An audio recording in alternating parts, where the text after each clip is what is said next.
Jaya Radha Madhava Kunja Bihari.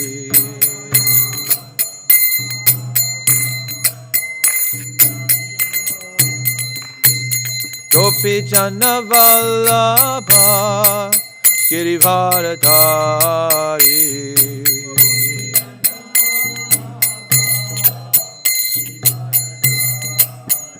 Gopi Jana Vallabha Girivardhari.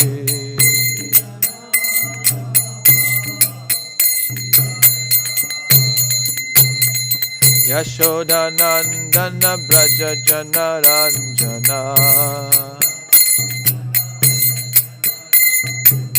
Yashoda Nandana Braja Jana Ranjana.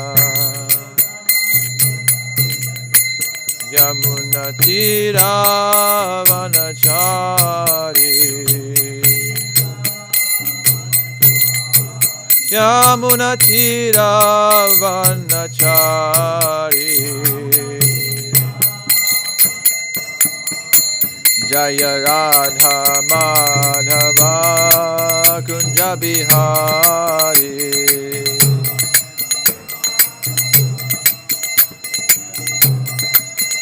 Jaya Radha Madhava Kunja Bihari.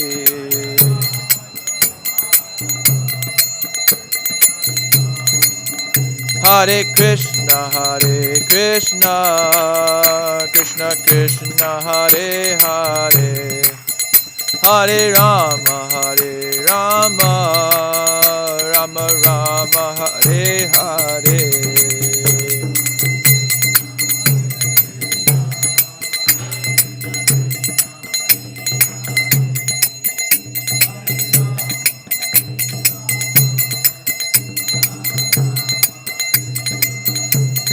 Hare Krishna, Krishna Krishna, Hare Hare, Hare Rama, Rama Rama, Hare Hare.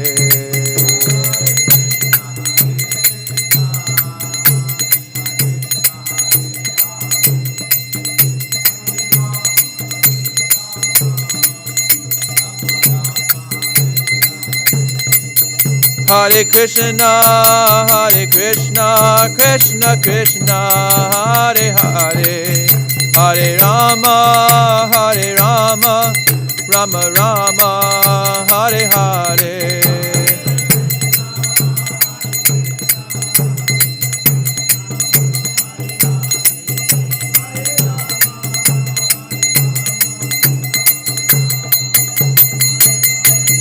Hare Krishna, Krishna Krishna, Hare Hare, Hare Rama,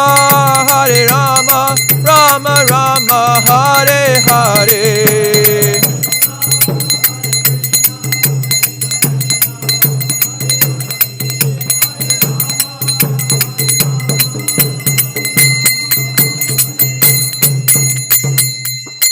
Jai Om Vishnupad Paramahamsa Parivrajaka Acharya Ashtota Tasata Sri Srimad His Divine Grace A.C. Bhakti Vedanta Swami Srila Prabhupada Ki Jai.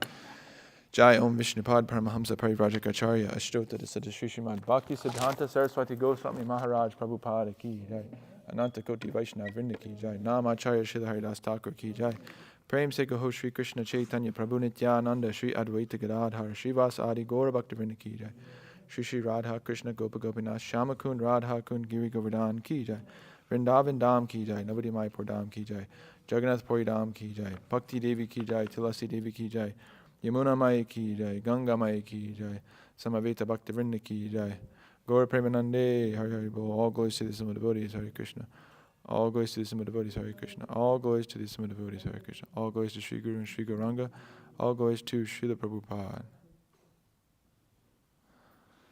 Om Namo Bhagavate Vasudevaya. Om Namo Bhagavate Vasudevaya. Om Namo Bhagavate Vasudevaya. Reading from Srimad Bhagavatam, Canto 3, Chapter 7, text number 5. Deshataha kalataha yaha aso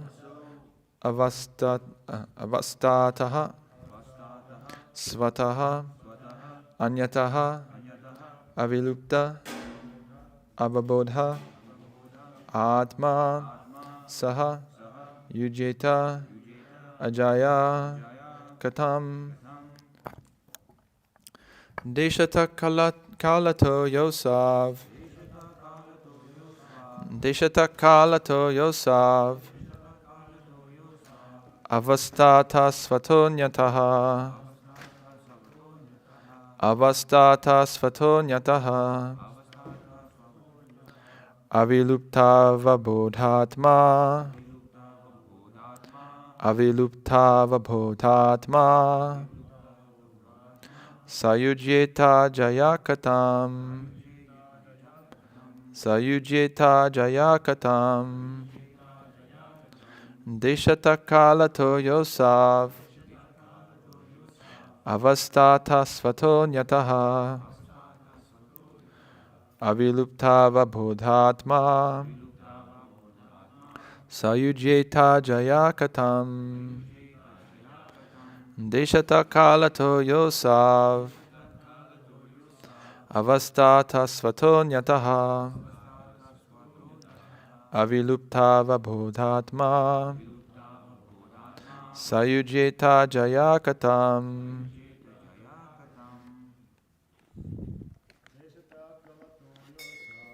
deshata kalato yosav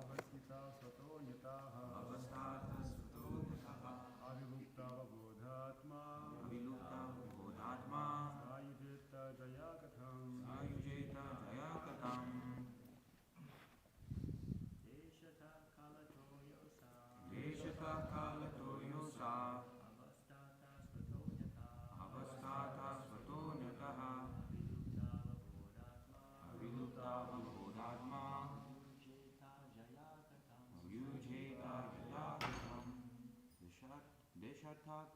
yosa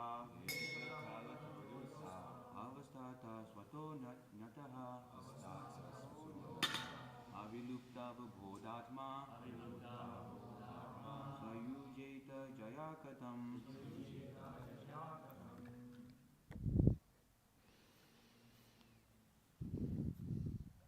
Anybody else? Deshata kalato yosa Deshata kalato yosa avasthata svato nyataha avastata svato nyataha avilupta vabodhatma avilupta vabodhatma sayujyate jayakatam sayujeta jayakatam. Deshata kalato yosa Deshata kalato yosa avastata svato nyataha avastata svato nyataha avilupta vabodhatma avilupta vabodhatma sayujita jayakatam sayujeta jayakatam. Deshata kalato yosa Deshata kalato yosav avasthata svatonyataha avastata svato nyataha avilupta vabodhatma vabodhatma sayujyeta jayakatam Svayujeta dayakatam. Matajis.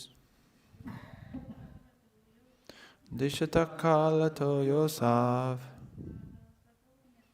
avastata svatonyataha avilupta vabodhatma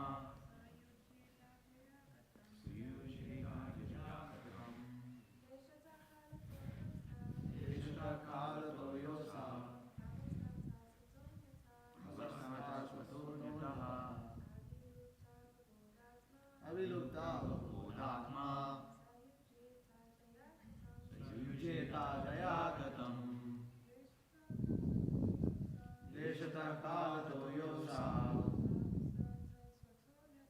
avasthata svatonyataha avilupta vabodhatma sayujeta jayakatam. Deshataha circumstantial. Kalataha, by the influence of time. Yaha, one who. Aso, the living entity. Avastataha, by situation. Svataha, by dream. Anyataha, by others. Avilupta, extinct. Avabodha, consciousness. Atma, pure self. Saha, he. Yujeta, engaged. Ajaya, with nescience. Katam, how is it so? Translation and purport by His Divine Grace, A.C. Bhaktivedanta Swami Srila Prabhupada. The pure soul is pure consciousness and is never out of consciousness, either due to circumstances, time, situations, dreams, or other causes. How then does he become engaged in nescience? Purport. The consciousness of the living being is always present and never changes under any circumstances, as above mentioned. When a living man moves from one place to another, he is conscious that he has changed his position. He is always present in the past, present, and future, like electricity. One can remember incidents from his past and can conjecture about his future also on the basis of past experience. He never forgets his personal identity, even though he is placed in awkward circumstances. How then can the living entity become forgetful of his real identity as pure spirit soul and identify with matter unless influenced by something beyond himself?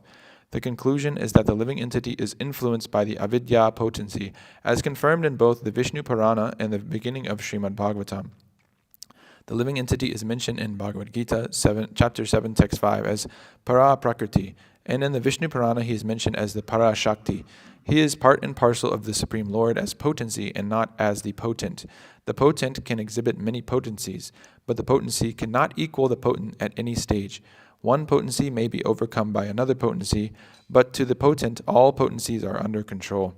The Jiva potency, or the Kshetrajna Shakti of the Lord, has the tendency to be overpowered by the external potency, avidya karma samgya, and in this way, he is placed in the awkward circumstances of material existence. The living entity cannot be forgetful of his real identity unless influenced by the avidya potency. Because the living entity is prone to the influence of the avidya potency, he can never equal the supreme potent. Om Jnana Timirandasya Jnana Anjana Shalakaya Chakshur Unmilitam Yena Tasmai Shri Gurve Namaha Shri Chaitanya Mano Bhishtam Stapitam Yena Bhutale Svayam Rupa Kada Mahyam Dadati Svapadantikam Vandeham Shri Guru Shri Yutaf Padakamalam Shri Gurun Vaishnamalam Cha Shri Rupam Sagrajatam Sahagana Raganatam Vitam Tam Srivam Sadvaitam Savadutam Prijana Sahitam Krishna Chaitanya Devam Shri Radha Krishna Padan Sahagana Lalita Shri Vishakan Vitam Cha Hey Krishna Karuna Sindho Dina Bandho Jagatpate Gopesha Gopika Kanta Radha Kanta Namostute Tapta Kanchana Gaurangi Radhe Vrindavaneshwari Vishabhanu Sute Devi Pranamami Haripriye Vansha Kalpa Tarubhyas Chakripa Sindhuvi Evachapatita Nam Pavanebhyo Vaishnavebhyo Namo Namaha Nama Om Vishnu Padaya Krishna Prashtaya Bhutale Srimate Bhakti Vikasa Swaminiti Namane Nama Om Vishnu Padaya Krishna Prashtaya Bhutale Srimate Bhakti Vedanta Swaminiti Namane Namaste Saraswate Deve Gauravani Pacharine Nirvishesha Shunivadi Paschati Deshatarine Jai Shri Krishna Chaitanya Prabhu Nityananda Shri Advaita Gadadhar Srivas Adi Gaura Bhakti Vrinda Hare Krishna Krishna Krishna Hare Hare Hare Rama Rama Rama Hare Hare Vagisha Yasya Vadini Lakshmi Yasya Chavakshasi Yasyaste Hriday Samvitam Nasimham Mahamaji Deshata Kalato Yosav Avastata Svato Nyataha Avilupta Vabodhatma Sayuje Tajaya Katam. The pure soul is pure consciousness and is never out of consciousness, either due to circumstances, time, situations, dreams, or other causes. How then does he become engaged in nescience? So here, Vidura is continuing to inquire from Maitreya, and this is a very common question, you could say, that we tell people actually, our real nature is that we're eternal, we're full of knowledge, we're full of bliss. And one question that might logically come up from that is, well, why do we have this illusion that we're temporary, we're experiencing miseries, and we're full of ignorance? People might have that question. And it's very clearly explained here in the purport, very simply, that while this is our true nature, to be, full of knowledge, full of bliss, and eternal, because we are not supreme, because we are just these minute fragments of Krishna's energy, marginal potency, there are things that are superior to us. Krishna is superior to us. And also this avidya potency, maya, this external energy of Krishna, which keeps us in illusion, this is also superior to us. And so because of that, it is able to influence us and cover us and keep us in this illusion where we, again, think that we are this body, we think that we are born in a certain place and we're going to die at some time, and that we are not the soul that is transcendental to this body. So this is a very important thing to understand, and it's explained in Bhagavad Gita very clearly, this external potency, this maya of Krishna. But if you look around and you go outside of this temple, outside of this movement, and you go talk to people on the street, you'll notice very quickly that nobody has any idea of this illusory potency of the Lord. They have no idea that they're in illusion at all in the first place. People have idea of something very all-pervasive, such as like time, space, consciousness. Like everyone's aware of these concepts. If you try to imagine the world without time, it would be impossible. It's completely impossible for that to exist. Everything is happening within time, and so we couldn't have any experiences without this aspect of time. Similarly with space, everything has to happen within space. And similarly, without consciousness, nothing could be experienced. All of our senses would not work without consciousness, and consciousness is the symptom of the soul, it's the symptom of the living entity. So without these things that are very foundational to our existence, very basic, simple things that everyone can agree exists, everyone you meet on the street will agree that time exists, space exists, etc. But if we go to them and tell them, actually, my friend, there's something that is just as influential, just as all-pervasive, just as influential. It's influencing you in so many ways, just like time and space, and it's foundational to the existence of this world. It's called Maya, and it means illusion. First of all, they probably won't believe you, and that's because they are so under illusion that they can't understand that they're under illusion. That's how much under illusion we are.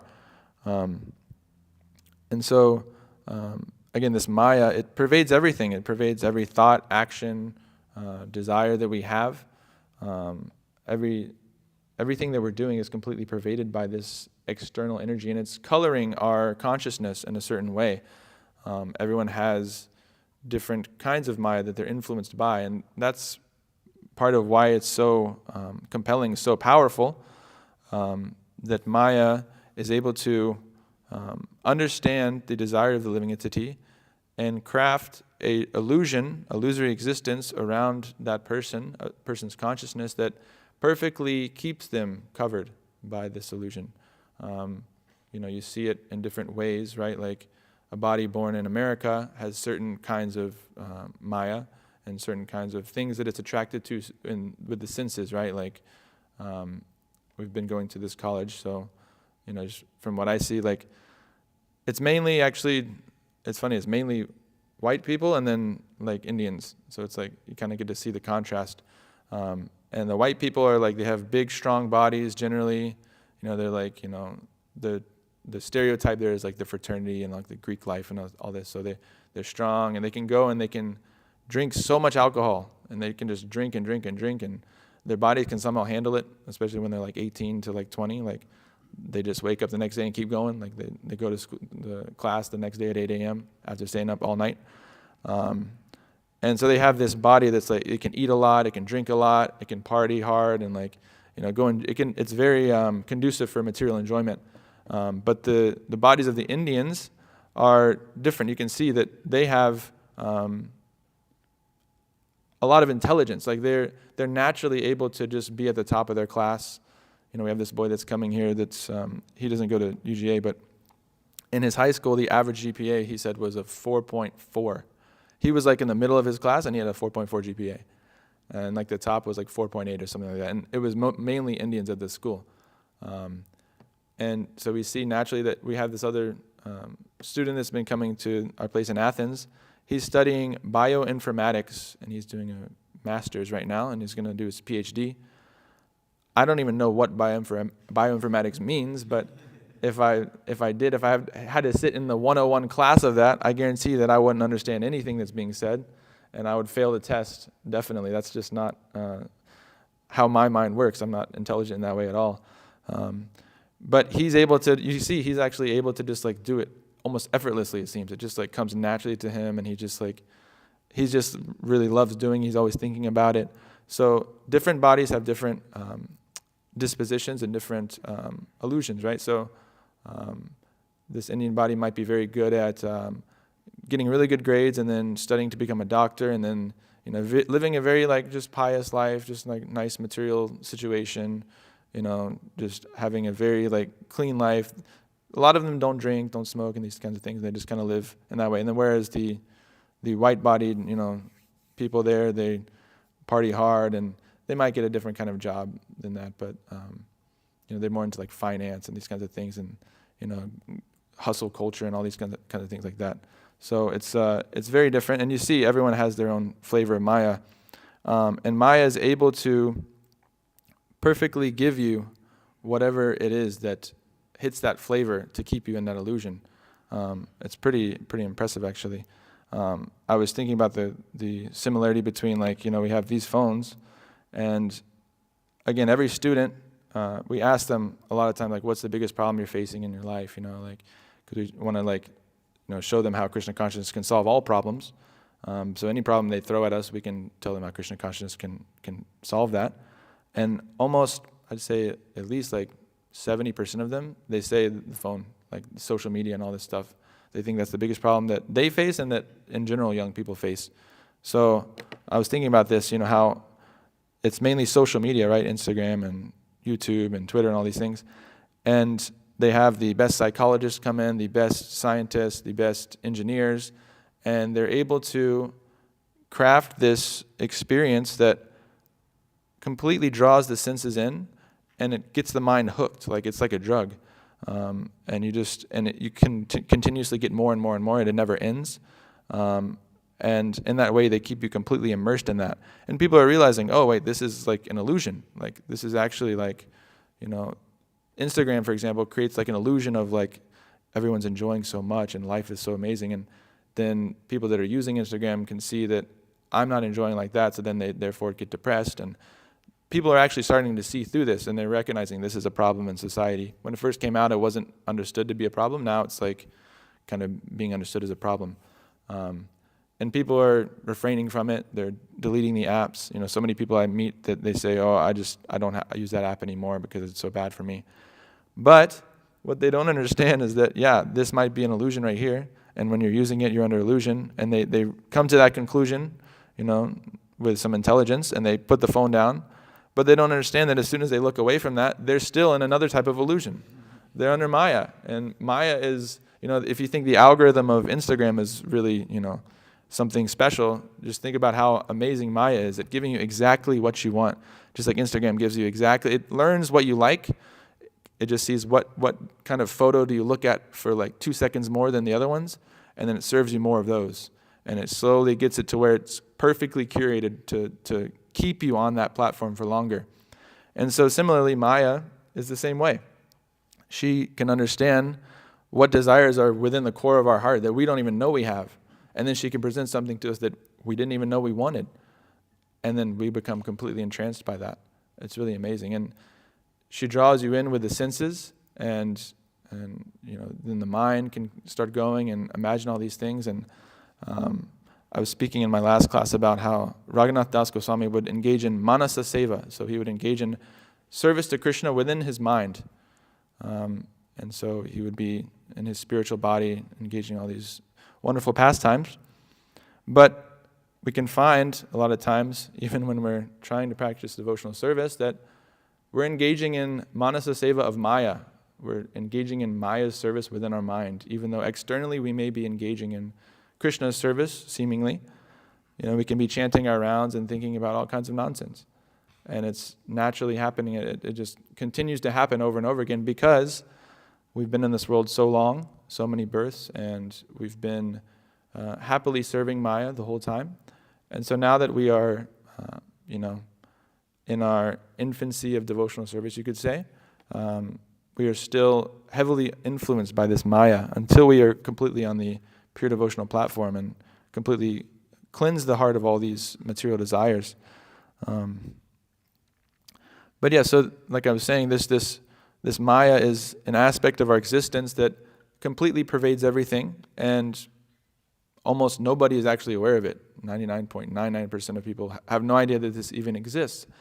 But it's influencing them as much as like something like time and space and consciousness. It's as foundational to existence as those things. So the point is, even if you tell them that they're in that illusion, they might not believe it. But no university teaches about this. No philosopher talks about this. No, modern religions speak about this. Christianity doesn't have any idea of this illusion. So where do we go to understand it, and how do we overcome it? Well, we can start with the Bhagavad Gita. The Bhagavad Gita actually covers this topic in detail, this external potency, this illusory energy of Krishna. You can pull up chapter 7, text 13.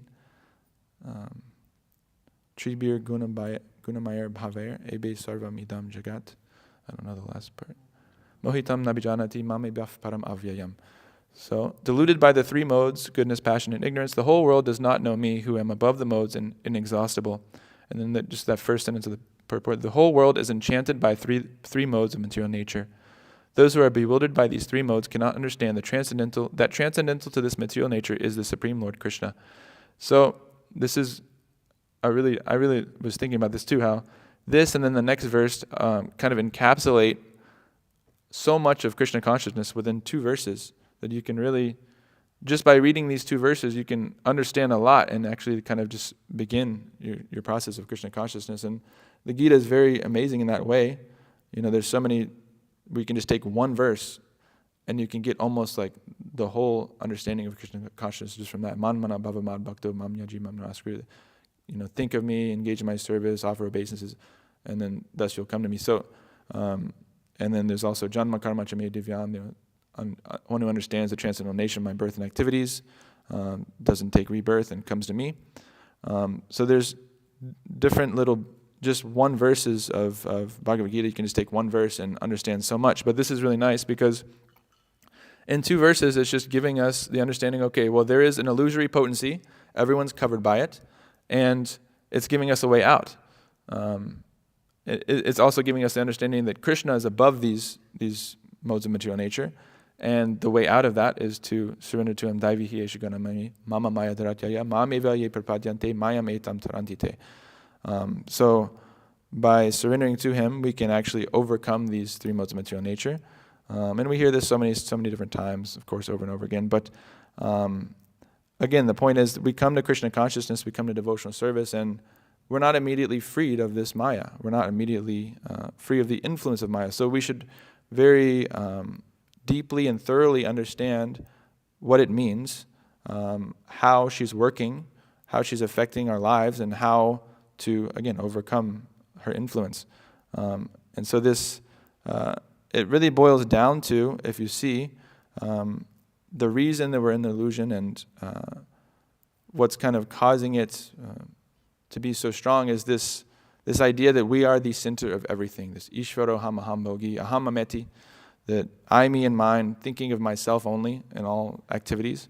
And I definitely noticed that is my tendency, even as I'm attempting to practice devotional service, that I'm just completely self-absorbed, One thing I notice is that, I'll be doing something and I'm supposed to, I should be aware of my surroundings and other people around me and be more personal, but I'm being very impersonal and just focus on something just that I'm doing, whether I'm cutting up vegetables or something, and then I noticed oh wait, I should have been directing this person, or and they did something that, anyways. So it's like that, It's we can be very absorbed in just our own service, which is a form of, again, just self-centeredness. It's just thinking of myself, me, I, me, and mine.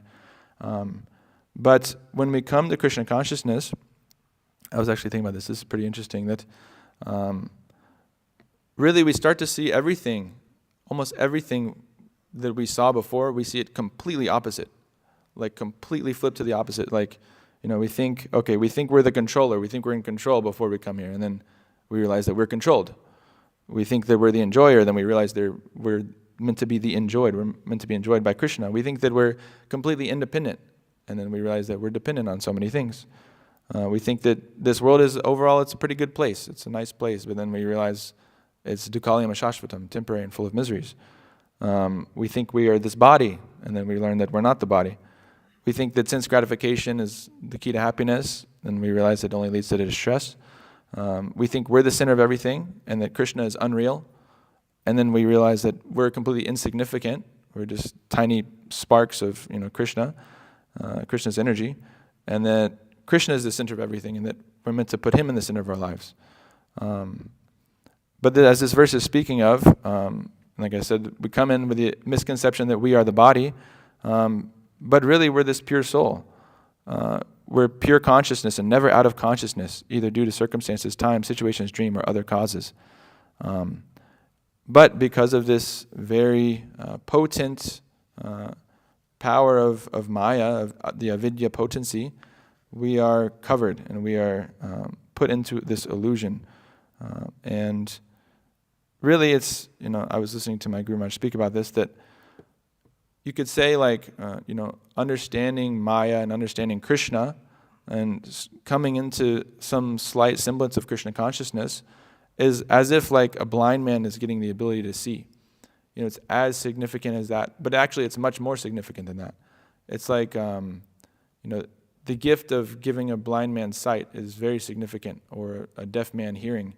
It completely changes everything about their experience. But it's like that, but much more, that we understand Krishna exists and that we are his servant, and that we can, like I was saying, we flip everything around from the enjoyer to the enjoyed, from the controller to controlled, and understand our true position actually. And we try to make our way out of this illusion, out of this Maya.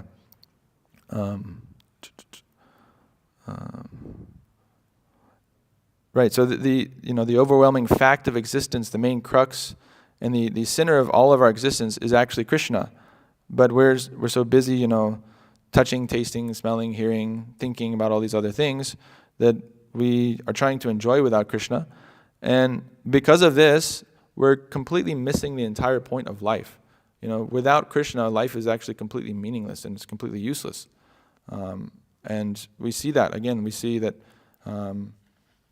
we're trying to be in Krishna consciousness and we're finding some meaning in our life, but we see the karmis out there and they're struggling so hard to find some kind of purpose, some kind of meaning in their life. We actually ask them that too. I like to ask people, when I kind of pull them aside and I start talking to them, and I kind of get into like, okay, well, what do you think is like, what's your purpose in life? What are you trying to achieve? What's the goal? What's the meaning of your life? And I never thought of that. Almost everyone says, I never really thought. But it's so obvious. It's such an obvious thing to think. You should wake up in the morning and have an idea. What is the purpose of my life, right? Like people have some kind of goal, like I want to become healthy this year. Like they have like some kind of New Year's resolution, right? But they don't have an overall understanding of where their life is headed and what they're doing. They just think, okay, well, yeah, I went to school. Now I'm going to go to college. My parents want me to become a doctor, so I'm going to do that. I'll make good money. I'll have a nice car. I'll have a nice wife. They just kind of think, well, everyone else is doing this. I'm just going to do that. They don't stop and think at all. Just what is the purpose? What is the point? What is your goal in life? What do you want to achieve? What are you going to get out of all of those things, right? They don't stop to think. So I hope that, speaking to them, at least they just like start that process, at least it'd be nice. But it's very hard to, again, it's like if someone's in illusion, it's very hard to get them out of illusion. It's a very difficult thing. We talk about that samsara dhavanala lila loka, that we're burning in this forest fire of material existence. And we also speak about this ocean of nescience that we're drowning in. If you think about the desperate situation of someone burning in a forest fire, someone drowning in an ocean, is extremely desperate. And we don't even realize that we're in that situation is the craziest part. We have no idea that we're actually in such a dire situation. There's this, let's see. Yeah, like, again, so it's like, again, it's as significant or more significant than a blind man getting the power of sight. And you could say, there could be someone that's blind, And he could convince himself that, well, actually, this whole idea of sight, there actually is no such thing as sight. It's not something I experience, and therefore it's not real. And they could get together with a bunch of other blind men, and they could all convince each other that, yeah, there is no such thing as sight. They're crazy people talking about that. And so similarly, they say that, Krishna is just some imagination. We can't experience him. We can't touch, taste, smell, see, hear him. So therefore, he doesn't exist. But for someone who has seen Krishna, who does know Krishna, they understand that these people are such fools and they're in such illusion that this is the only significant thing in life. This is the only thing of importance in our entire life. And they're missing the whole point. It's very sad when you think about it. So when we're in this Maya, when we're like this blind man, we're in a very crippled position. We don't know who we are. Like I was saying, these kids, they don't know who they are. They don't know why they're here. They don't know what the purpose of what their existence is. And in that situation, we can't be happy. Like Namani Hoda Prabhu was saying, if you don't know who you are, you can't be happy. You can't possibly be happy. And in this situation, we're just completely in illusion. Like I said, they're just kind of going through the motions in life. But the problem is they're in this illusion. And even when we come to Krishna consciousness, again, like I was saying, we're still influenced by Maya in so many ways. And one thing Prabhupada said was his disciples, I think he said, if I have one complaint against my disciples, is that they're not afraid enough of Maya. And this is something to kind of really reflect on and kind of take to heart, because we have to, again, like I'm saying, we're burning in this forest fire, we're drowning in this ocean. We're not taking life as seriously as that, generally. We're kind of at least me, I'm very lackadaisical and just kind of like, okay, go along with it. And, we should be very urgently pursuing Krishna consciousness and understanding who we are and understanding this philosophy, reading Prabhupada's books, engaging in devotional service, trying to free ourselves of these anarthas and trying to really stay clear of all these things that, that kind of are our flavor of Maya. But yeah, so we're not afraid enough of Maya. And one of the reasons we're not afraid of enough of Maya is because we're in Maya. We're in this illusion. We're kind of just illusioned into this comfortable position of thinking everything is so nice. And that's what Maya does, actually. She creates this illusion that, my house, family, all this, my work, everything is so nice, everything is going along so nicely. But meanwhile, time is always right behind you. Death is always right behind you, ready to pounce at any moment. We can look at the power of Maya in so many different ways. I was just actually had an experience yesterday that was pretty interesting. So we were in the kitchen doing the cut up, and then the drains were clogged. And so Jitagirish Prabhu was in there. He had to unclog these drains. It was like a whole thing. Like he was in there for like 2 hours, like unscrewing the drains, and he had to like dig all this stuff out of it. And so anyways, he got it done, but some of the stuff that was in the drain came up and it smelled really bad. And so Shantanu Prabhu went and got some incense. He came and he put it right on the floor next to where I was cutting up. And then all of a sudden, I didn't even think about the incense, but then like maybe 5 minutes later, I was just cutting up, and then I kind of realized, whoa, I've just been thinking of like something from my past for like 3 minutes straight. Like there's this guy I used to work with him. And I was suddenly like remembering being in his house, and like he used to worship like Shiva, and he had like this lingam, and like I remember like his little like Mayavadi temple room that he had, and like we did kirtan in there. I was just there experiencing it. I was like, why the heck am I thinking of that? And then I realized the smell of the incense is the same incense he used to burn. And I was just like, wow, this is amazing. Like just some little particles of smoke can just enter the nostril, and then it just, reacts with the brain or whatever. According to the scientists, it reacts with the brain and creates some kind of chemical.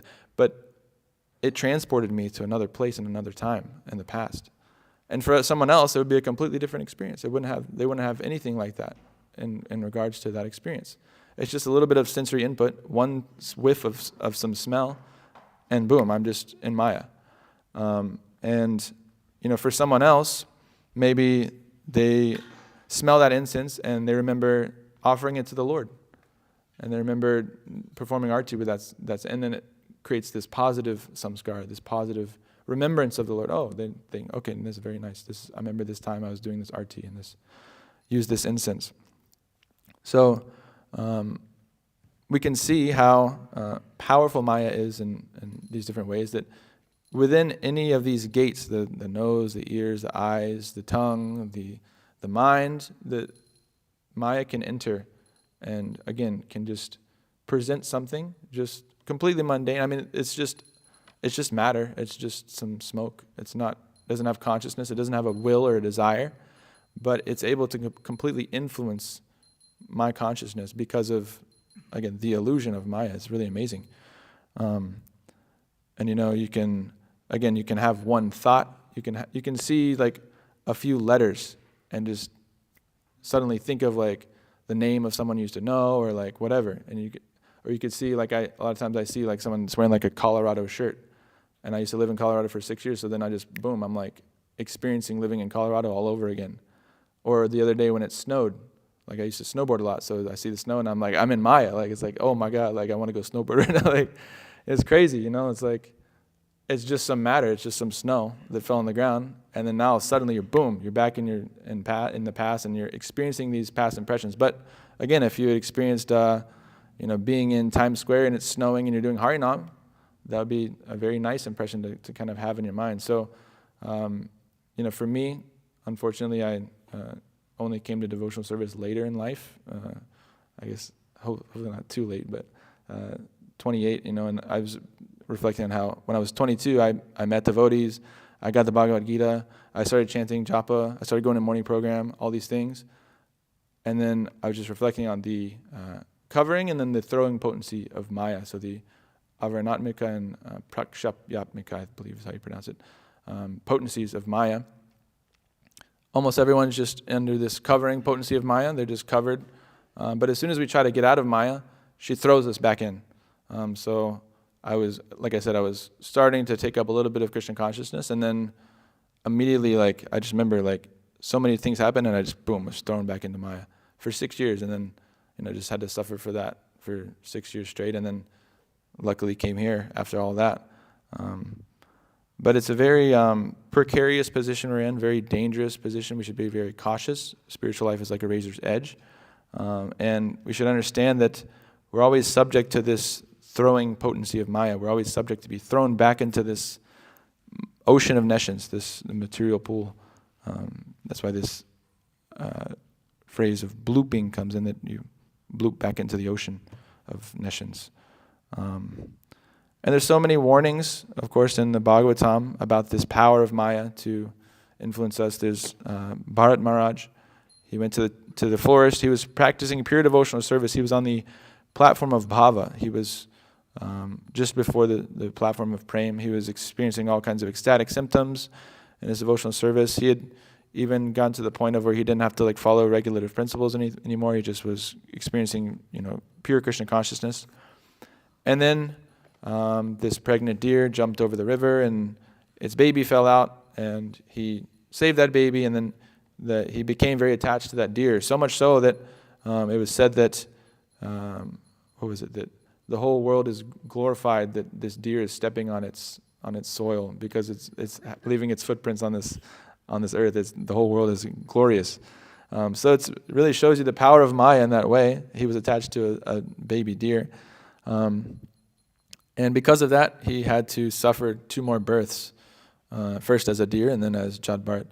And then, of course, there's Ajamil. So he was practicing devotional service. He was on a pure platform. And then he just happened to see in passing as he was going about it. He wasn't actually even seeking out anything. He wasn't necessarily doing anything wrong. But simply because of some sensory input, he saw a prostitute embracing a man. He became bewildered by Maya, and because of that, his entire rest of his life, he fell into illusion, and he fell away from devotional service, and he became very sinful and engaged in all kinds of horrible things. Completely forgot about Krishna. At least not completely, because at least he named his son Narayan, right, and then chanted his name at the time of death. But the point is, one simple slip up, one simple thing. He just saw one thing, and then his whole entire life was more or less, he became thrown. Maya kind of threw him back into this ocean of nescience at that point. And then there's this, I don't know his name, but there's the rishi that was underwater, and he saw the fish. Sabari Muni, right?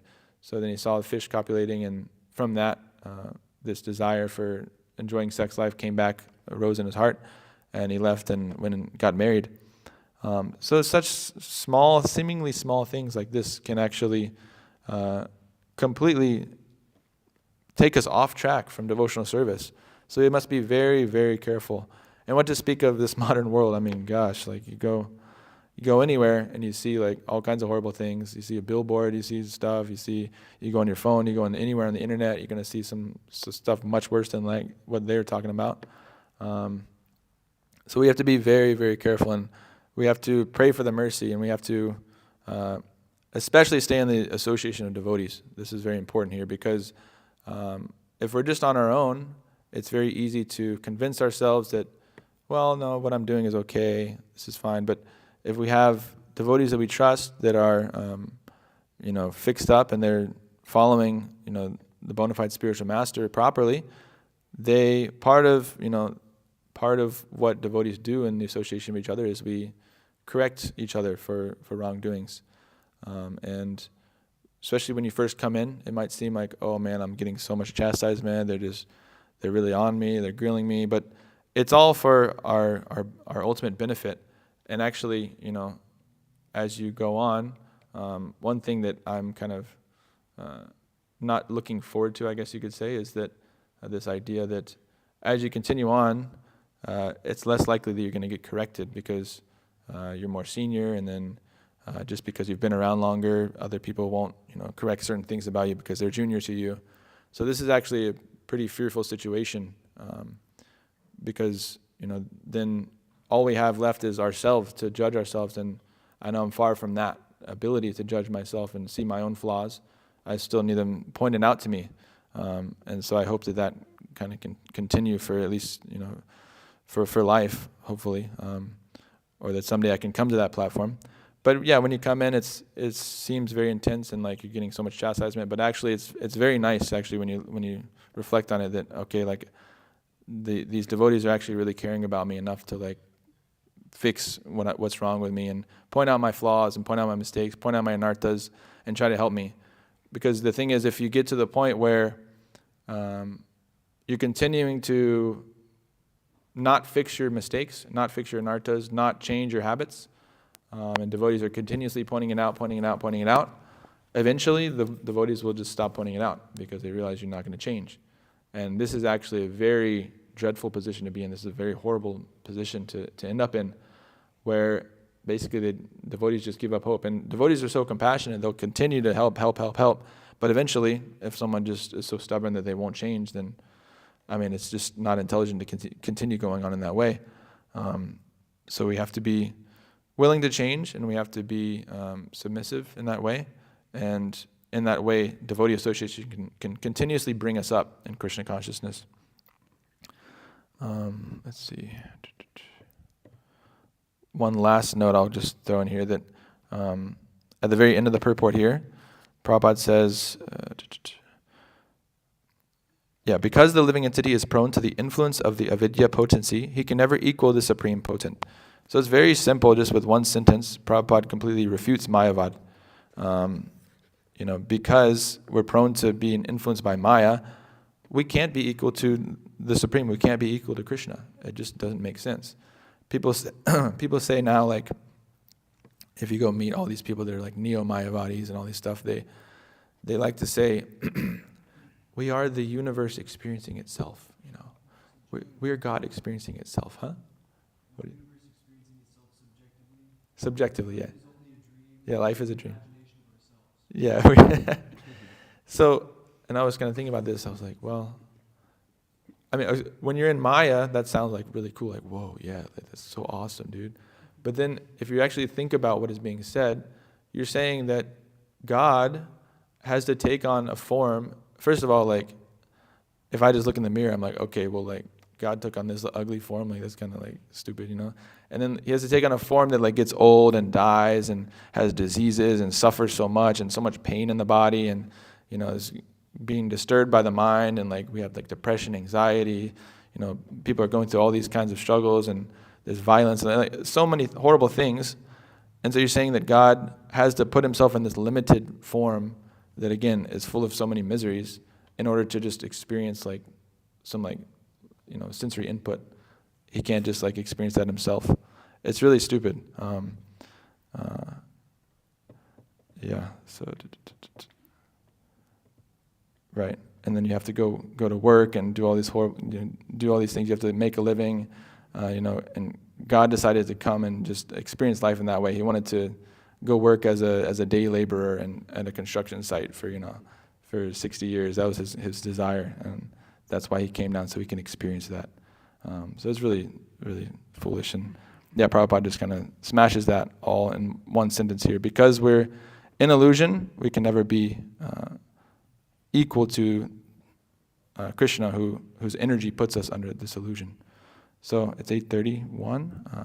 I'll end there. If there's any comments, questions, or corrections, please feel free to ask. Yes, Prabhu.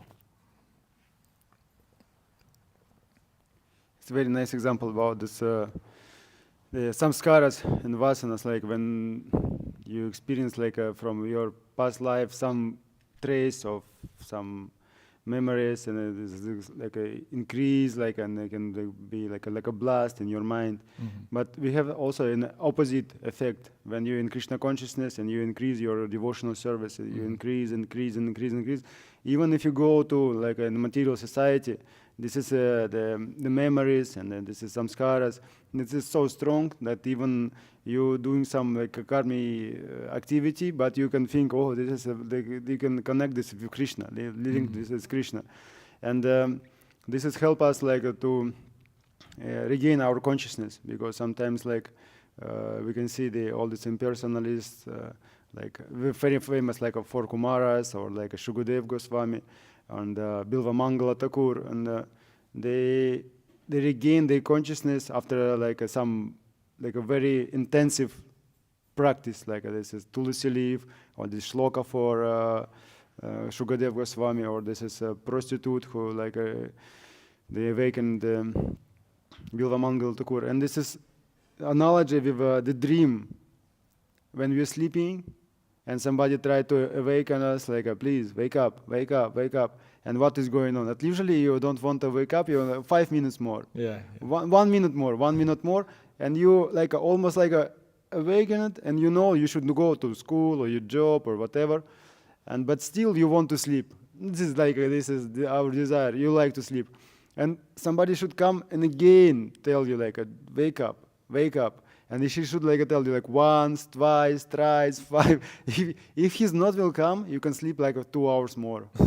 Sometimes you can sleep like it full down, but it's just like you can miss so many things. And this is the position, this is our position. Somebody want to tell you like you're an illusion. Wake up. Why? How much you want to sleep? And then another point that the devotees, like, even they start to practice the Krishna consciousness, they also like can go gradually to sleep again. Like already you wake up, you do so many service, like you do so much, so intensive, and then what happened? And then again you go to sleep again. And if somebody can try to like awaken you, no, Prabhu, little bit more. Why you disturb me? Why did you disturb me? I want to sleep. Yeah. And this is really amazing how material energy is working. Yeah. I heard it described too that there's this analogy of the blind man being able to learn how to see, but actually it's more like we have the ability to see, but we're just closing our eyes and refusing to open them. It's like just open your eyes and you can see, but for some reason we're so stubborn that we don't want to do it. Yeah. Thank you, bro. Okay, yes, bro. Ali-Krishna. Yeah, you're making this point about the importance of association devotees. I knew this one devotee in DC where he was super offensive to like Prabhupada disciples, and he was like, he would chastise Prabhupada disciples. It was crazy. So for such a devotee, is it better for such devotees to stay in the assembly of devotees, or is it better for them to actually just go back into their karmic life? I always wondered about that. No, they shouldn't be around. If they're making offenses to devotees, that's like, I mean, that's, well, first of all, the best thing is to obviously like beg forgiveness for offenses if we're making offenses to devotees. But if we're not sincere, if we are continuing to be offensive, then it's better to not be in that situation where we're making offenses.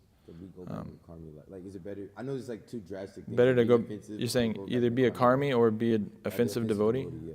I would say being a karmi, because like, at least you're not making, I mean, offenses to devotees is like, it's like the worst. So I mean, being a karmi, at least if you're just a karmi, like, you have some like chance of getting some mercy, you know what I mean? Like any karmi out there, they're not making offenses to devotees, so we can go give them books and we can go like preach to them and stuff like that. And they might be receptive, or they'll get at least some benefit.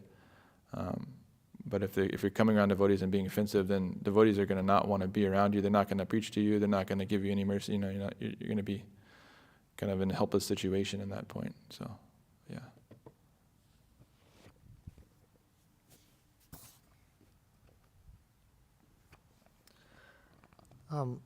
Actually, this is, this verse is, it's interesting because it can raise the question that if the living entity can be influenced by Maya, how is the living entity superior to material nature? Mm-hmm. As is tattva vichar, Yeah. philosophical deliberation. That's an interesting discussion also. That, how, because Krishna says that in Bhagavad Gita, aparayamitastam nam prakritim vidhi me param, jiva bhuta mahabaho yedam daryate jagat. Yeah. So, how is the living entity superior if he can be influenced by material energy or Maya? And in short, the answer is that the living entity is above the influence of Maya when he takes shelter of the potent, because the potent is the only one who has all the potencies under control. One potency cannot expect to control another potency. And so we cannot control material nature. But then how are we superior to material nature? Our superiority comes from the fact of from the similarities we bear with the Supreme Personality of Godhead. And the fact that Krishna wants to associate with the conditioned living entities. Krishna associating with the conditioned living entities is possible, whereas, in the course of his enjoyment and pastimes, whereas he doesn't like to associate with material nature. In fact, he doesn't come in contact with material nature at all. Therefore, you have Lord Shiva. Mm-hmm. Right. It's a whole subject matter. It's really nectar. But, That's amazing. Our superiority is not in terms of our ability to control material nature. That's Maya. So, when the living entity takes shelter of the potent, then because of the shelter of the Supreme Personality of Godhead, he is above the influence of Maya, such as our Acharya, Srila Prabhupada, above the influence of Maya. Right. But because he is Abhaya Charana Aravinda, he has taken shelter of one who awards fearlessness, which is Krishna. So that's anyways, I just wanted to mention that, but that's a very nectarian discussion. Like a lot of things could be discussed there. But. So then, if the potencies can't overcome, one potency can't overcome another one, you said? One potency cannot control another. Control. But then, like, we're controlled by Maya. That's because illusion. she's taken shelter of Krishna and she's executing her duty. Wow. And so when we take shelter of Krishna, Prabhupada, Yukta Vairagya, you can engage anything and everything in material nature. Yeah, pure acharyas even steal for Krishna. Nothing influences them. Ramananda Rai is training all these beautiful young single Matajis, to dance for the pleasure of Jagannath, and completely not enamored by, it's not something, even Chaitanya Mahaprabhu wouldn't do that. But he's taken shelter, so when the potency takes shelter of the potent, then that potency is able to execute whatever is required for the pleasure of the potent. Wow. Yeah, you were mentioning about our acharyas too. That was another thing I was reflecting on, is that how Prabhupada, right, he was all alone basically, right? I mean, yeah, he came to the West, he was completely alone. And the idea of being able to like practice pure devotional service and not be influenced by the material world by yourself, like for like a neophyte like myself, like not to have any devotees around you, nobody to correct you, nobody to like help you, like point out your mistakes and no, you did this wrong. It's completely inconceivable. And like, as you get, like our Guru Maharaj, it's like he's perfectly following Prabhupada, and so many of his godbrothers are telling him, no, this is what you're doing, this wrong, you're doing that wrong. But no, he's not influenced by that. Even his senior godbrothers may tell him that. Same with Prabhupada, right? His godbrothers were, saying, oh, this is so wrong what you're doing. But he understood the desire of his spiritual master, and through that, it's amazing. You have, your seniors telling you you're doing something wrong, but you're able to still understand, no, actually what they're saying is incorrect, and I understand the heart of my spiritual master. It's like really amazing. Yeah, inconceivable. What's also interesting is you'll see that Maya Devi, there's multiple instances of this happening. Definitely once it comes in Navadvipda Mahatmya also, that Maya Devi comes and laments to Lord Chaitanya that I'm so fallen that you never like to associate with me. All these conditioned living entities also you associate with them and you give them your mercy, but what's the hope for me? I'm cast in this world where all these souls who are envious of you, I am in charge of them. What is my hope? And it's it's a very touching scene. It's like, wow, it's like, and so in that sense, we can understand that actually if we take shelter of Krishna, we become very fortunate.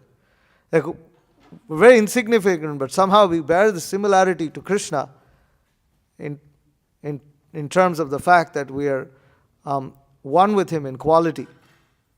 And because of that, we can serve him, we can give him pleasure in a very intimate way. If we take shelter of devotional service and follow the footsteps of the great acharyas. So anyways, yeah, Maya has a thankless task. Yeah. Said, yeah. Tough task. Okay. Anything else? Yes, Amaya Prabhu.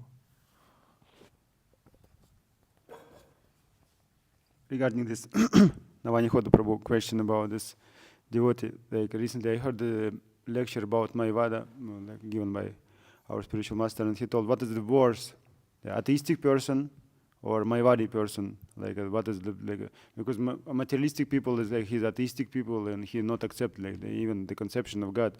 He don't like this even to think who is somebody can control him. And what is Mayavadi, at least he know about the God is there, the soul is there, and some spirituality is here. But the point is Mayavadi is the worst, because he offensive. He accept the God. Okay, but he's impersonal, or he's a material, or something like this. It's the worst, and because of that, it's like Karmi looks like atheistic person is better than Mayavadi from that perspective. Of course, both of them is not so good. Yeah. If you see from the proper perspective. Yeah. Thank you. Okay. Anything else? Matajis? Anything? Yes.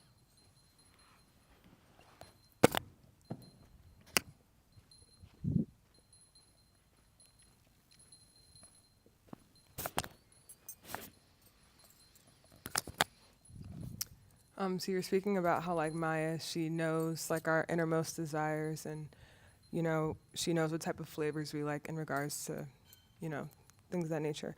But then sometimes she might present something to us that we don't really like, that's not really attractive to us, So what's that about?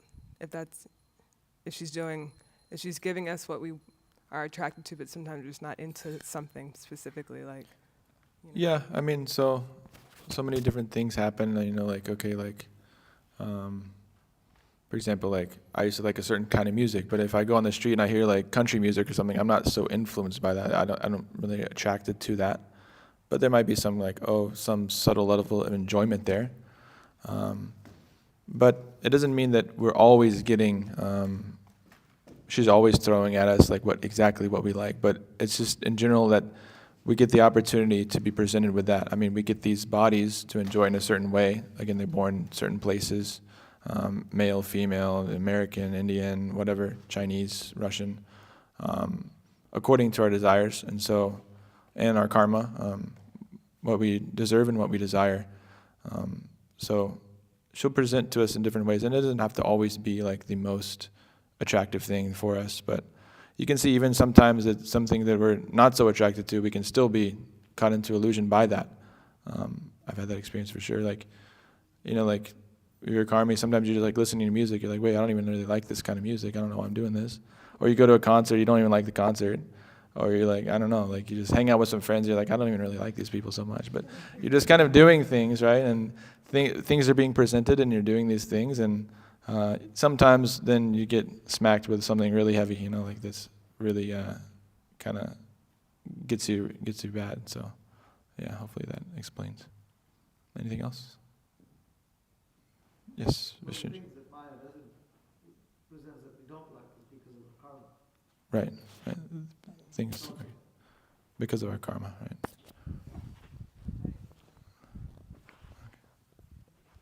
Oh, he said the things that Maya presents that we don't like is because of our karma also. Also, things that we like is also because of our karma. Also the things we like, right, because of our karma. But, yeah, Right. both. Both. Okay. Yes, Suresh Prabhu.